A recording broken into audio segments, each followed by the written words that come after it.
Hello friends, welcome back to my channel commerce with Sonia. आज हम लोग बात करने जा रहे हैं प्रोविजंस एंड रिजर्व्स की। Let's start. Provision and reserves में आज हम लोग बात करने जा रहे हैं प्रोविजंस की कि क्या होते हैं प्रोविजन। वैसे तो ये वर्ड बिल्कुल भी नया नहीं है, हमने इससे पहले डेप्रिसिएशन चैप्टर में और उससे पहले बहुत सारे चैप्टर में वर्ड प्रोविजन सुना है। बट आज हम यहाँ पे रियल मीनिंग जानेंगे कि क्या होता है provision. The amount retained by way of providing for any known liability for which the amount cannot be determined with substantial accuracy.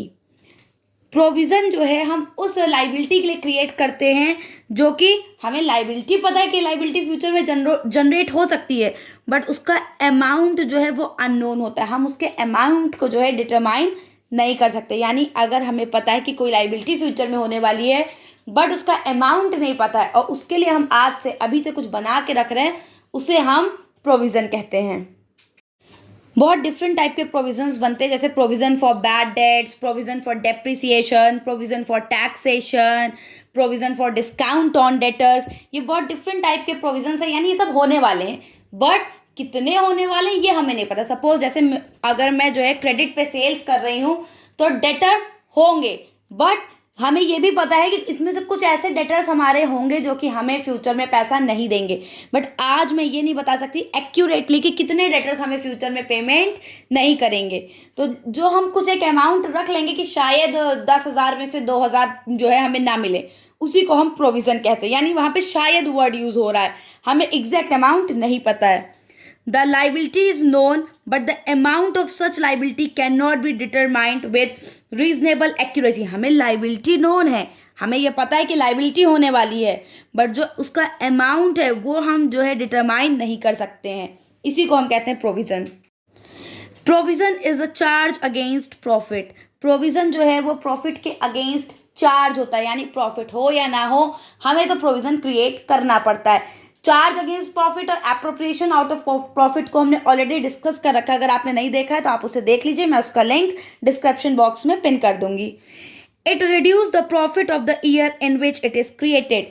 जिस ईयर में जो है हम प्रोविज़न बनाते हैं उस ईयर का प्रॉफिट कम हो जाता है, यानी उस ईयर जो है प्रॉफिट रिड्यूस हो जाता है। इट्स ऑब्वियस कि अगर मेरा 1,00,000 का प्रॉफिट हुआ है और उसमें से 5,000 रुपये मैंने एज अ प्रोविज़न रख दिए हैं, तो मेरा इस साल का प्रॉफिट केवल 95,000 काउंट होगा, ना कि 1,00,000 काउंट होगा। The loss when actually occurs in which will be written off against such provision, and thus the profit of the year in which such loss will occur will not be affected. अब अगर हम हर साल provision बना रहे हैं तो उसका हमें फ़ायदा क्या मिलने वाला है। सपोज़ मैंने जो है एक मशीन ख़रीद रखी है और मुझे ये पता है कि इस मशीन की जो है लाइफ केवल 5 ईयर्स है, 5 ईयर बाद अब ये मशीन किसी काम की नहीं है, और एकदम से 5th ईयर जो है मैं दिखा दूँ कि मेरी मशीन की वैल्यू 0 हो गई, तो उस साल जो मेरा प्रॉफिट है वो बहुत ज़्यादा कम दिखेगा। बट अगर हम एक साथ 5th ईयर पूरा अमाउंट ना दिखा के हर साल थोड़ा थोड़ा अमाउंट जो है as a provision for depreciation create करते रहेंगे, तो वो जो लाइबिलिटी 5th ईयर मेरी क्रिएट होने वाली है वो हर साल थोड़ी थोड़ी होगी और 5th ईयर हम उसी से उसे कंपनसेट कर देंगे, जिससे कि जिस ईयर एक्चुअली जो है ये लॉस हमें हो रहा होता है उस ईयर जो है वो इतना ज़्यादा हमारे अकाउंट जो है वो अफेक्ट नहीं करेंगे।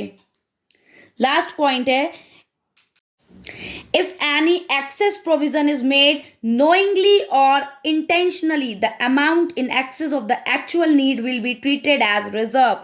अगर हम कोई प्रोविज़न बना रहे हैं और उसको नोइंगली यानी जानबूझ के या इंटेंशनली किसी इरादे से हम जो है अपने प्रोविज़न को ज़्यादा बना रहे हैं, उस केस में वो जो एक्सेस अमाउंट है वो प्रोविज़न ना कहला के रिजर्व्स कहलाएंगे। यानी हम जो प्रोविज़न बनाते हैं वो हमेशा अननोन अमाउंट के लिए बनाते हैं। लाइबिलिटी नोन है बट अमाउंट हमेशा अननोन रहेगा। बट अगर हम नोइंगली या जो है जानबूझ के इंटेंशनली ज़्यादा प्रोविज़न क्रिएट कर रहे हैं या कोई ज़्यादा अमाउंट जो है साइड रख रहे हैं अपने प्रॉफिट से, तो उसे हम जो है प्रोविज़न नहीं कहेंगे, उसे हम रिजर्व्स कहेंगे। आई होप कि आपको प्रोविजंस क्लियर हो गए होंगे। नेक्स्ट वीडियो में हम डिस्कस करेंगे रिजर्व्स और उनके टाइप्स। Thank you. अगर वीडियो अच्छी लगी हो तो प्लीज़ मेरे चैनल को सब्सक्राइब कर दें।